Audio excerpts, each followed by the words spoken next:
Devenu l'un des acteurs emblématiques du football français depuis de nombreuses années, Laurent Paganelli a néanmoins traversé une période post-carrière difficile. Considéré comme étant parfois approximatif dans ses interviews, Laurent Paganelli reste l'un des intervenants les plus appréciés de Canal+.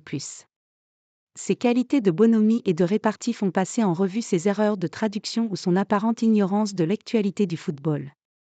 L'ancien Stéphanois, célèbre pour son sourire ineffable, n'a pas toujours été ce personnage soleil apprécié par ses collègues.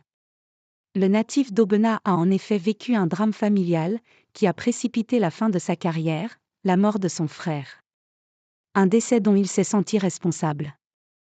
En fait, j'ai souvent dit que j'ai arrêté le foot car mon corps ne suivait plus. Ce qui était vrai, car il a pris cher. Mais c'est surtout le décès de mon frère qui m'a fait arrêter le foot. Je prenais des cachets, PFFF. Je ne dormais plus. J'étais suivi par un spécialiste qui me disait que je ne pouvais plus continuer, qu'il fallait que j'évacue. C'était la retraite ou alors. Je ne sais pas où j'allais. Je venais d'avoir mon fils junior. Il avait 6 mois. Il fallait arrêter, avait-il confié à Ouest France en 2021. Je finissais dans la cabine téléphonique. Et plus récemment son épouse a elle aussi évoqué cette terrible dépression.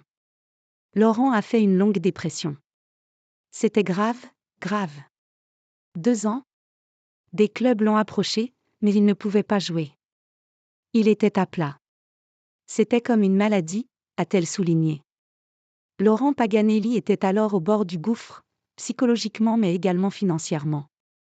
Et la proposition de Canal+ de rejoindre la chaîne cryptée a fait office de bouée de sauvetage.